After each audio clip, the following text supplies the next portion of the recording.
आनंद online classes में मैं करुणेश कुमार आप लोगों का स्वागत करता हूं।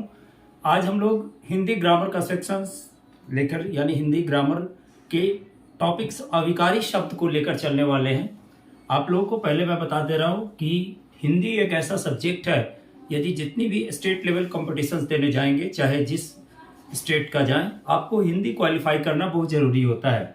इसलिए हमने हिंदी के क्लास को या हिंदी के वीडियो को खास करके पार्टिकुलर एकदम इनिशियल से लेके चले हैं। जैसे आप हमारा पीछे का वीडियो देखिएगा, उसमें शब्द के बारे में बात किए हैं, क्रिया के बारे में बात किए हैं। ये सब हमारा वीडियो आपका अपलोड हो चुका है। हमारे चैनल को आप सब्सक्राइब करें और वो सब वीडियो को देखें। इसके बाद मैं कॉम्पिटिटिव मॉड का जो क्वेश्चंस आता है उस पर बात करूंगा। पहले मैं थ्योरी सब बता रहा हूँ, आप उसको ठीक से याद करेंगे और उसको अपने दिमाग में कवर्ड रखेंगे, तब चल के आपको जो कॉम्पिटिशन्स की क्वेश्चंस होती है, जिस टाइप का आता है उसका मैं प्रैक्टिस करा दूंगा।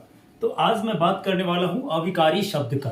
यानी अविकारी शब्द होता क्या है? तो देखिए, जिस शब्द का रूप परिवर्तन किस में नहीं होगा, तो लिंग वचन काल आदि के कारण कोई भी नहीं होता है। यानी उसमें किसी तरह का कोई भी यदि उसमें किसी तरह का ना लिंग का अफेक्ट प्रभाव पड़ेगा, ना वचन का प्रभाव पड़ेगा, ना कारक का प्रभाव पड़ेगा, तो उस शब्द को हम लोग कहते हैं कि वो अविकारी शब्द है।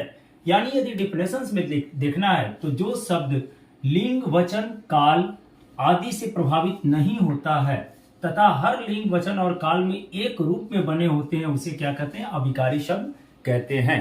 यानी ये बात क्लियर हो गया कि वैसे शब्द जिनका कोई भी प्रभाव नहीं पड़ेगा, किसके आधार पे? तो लिंग के आधार पे, वचन के आधार पे और कारक के आधार पे, उसको हम लोग अविकारी शब्द कहते हैं। इस तरह से अविकारी शब्द कितने होते हैं? तो 4 होते हैं। कौन कौन सा? तो क्रिया विशेषण, जिसको एडवर्ब कहते हैं, संबंध बोधक प्रीपोजिशंस, समुच्चय बोधक कंजक्शंस और विस्मयादि बोधक इंटरजेक्शन। ये आपका 4 क्रिया विशेषण के पार्ट होते हैं। इसमें जो सबसे पहला हो गया वो हो गया आपका क्रिया विशेषण। आज हम उसी का बात करेंगे कि क्रिया विशेषण से क्या समझते हैं। तो जो क्रिया की विशेषता बताता है उसे हम लोग क्रिया विशेषण कहते हैं। जैसे राम बहुत धीरे धीरे चलता है, तो यहां पे आप देखेंगे कि बहुत का यूज किए हैं, धीरे धीरे का यूज किए हैं। तो ये क्या है? धीरे धीरे चलता है। तो धीरे धीरे क्या हो गया? क्रिया विशेषण हो गई। यानी यहाँ पे चलना क्रिया था, उसका हमने विशेषता बताया। तो वही बात है कि जो सब क्रिया की विशेषता बताता है उसे क्रिया विशेषण कहते हैं। जैसे यहाँ पे एग्जाम्पल लिए हैं, वह ध्यान पूर्वक पढ़ता है। तो क्रिया हमारा कौन सा है? तो क्रिया हमारा हो गया पढ़ता। तो क्रिया पढ़ता है, तो ये इसका विशेषता बताया कि किस तरह से पढ़ता है, तो ध्यान पूर्वक। तो ध्यान पूर्वक क्या हो गया? हमारा क्रिया विशेषण हो गया। जैसे ये भी बात बोले कि वह धीरे धीरे दौड़ता है, तो दौड़ना क्रिया हुआ और धीरे धीरे उसकी विशेषता बताए तो वो क्रिया विशेषण होगा। क्रिया विशेषण का भी 4 भेद होता है। पहला कौन सा? तो कालवाचक क्रिया विशेषण यानी एडवर्ब ऑफ टाइम। उसके बाद स्थानवाचक क्रिया विशेषण एडवर्ब ऑफ प्लेस। रीतिवाचक क्रिया विशेषण एडवर्ब ऑफ मैनर। परिमाणवाचक क्रिया विशेषण एडवर्ब ऑफ क्वांटिटी। यानी ये आपका क्रिया विशेषण के 4 भेद होते हैं।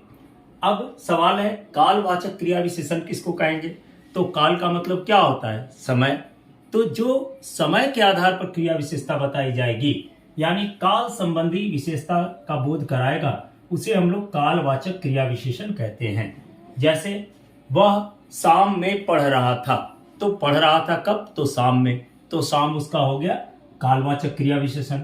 वह 4 दिन से किताब पढ़ रहा है, तो 4 दिन से हो गया क्रिया विशेषण। परसों, कल, ये सब क्या हो गए? तो कालवाचक क्रिया विशेषण हुए। अब जो क्या करेगा? तो स्थान संबंधी विशेषता बताएगा। शॉर्ट में याद रखिए, जो क्रिया विशेषण शब्द स्थान संबंधी विशेषता बताता है उसे स्थानवाचक क्रिया विशेषण कहते हैं। जैसे अंदर, भीतर और बाहर, काम होने। अब उसके बाद तीसरा जो था कौन सा था? रीतिवाचक क्रिया विशेषण। तो देखिए, रीति का मतलब क्या होता है? परंपरा। तो जिससे काम होने के रीति का पता चलेगा उसको हम लोग या विशेषता बताएंगे, उसको हम लोग क्या कहते हैं? तो रीतिवाचक क्रिया विशेषण कहते हैं।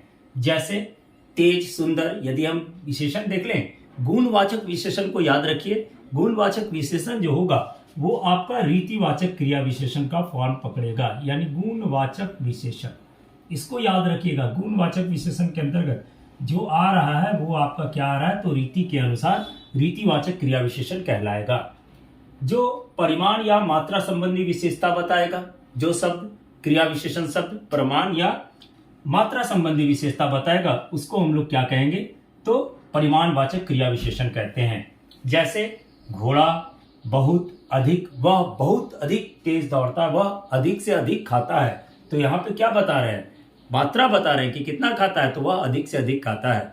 वह कम बोलता है, तो कम बोलता है यानी हम मात्रा बताए एक तरह से कि वो कम बोलता है। यानी कहने का मतलब आज के वीडियो में जो हम लोग सीखे, क्या सीखे, तो पहला सीखे अविकारी शब्द से क्या समझते हैं, अविकारी शब्द के कितने भेद होते हैं, उसके बाद उसमें क्रिया विशेषण के बारे में पढ़े, फिर क्रिया विशेषण के कितने भेद होते हैं उसके बारे में पढ़े, उसके बाद उसके भेदों को देखे, और उसके भेदों के बाद हम लोग यहाँ पे डिस्कस किए कि कालवाचक क्रिया विशेषण क्या होगा, स्थानवाचक क्रिया विशेषण क्या होगा, गुण रीतिवाचक क्रिया विशेषण क्या होगा, और परिमाणवाचक क्रिया विशेषण क्या होगा।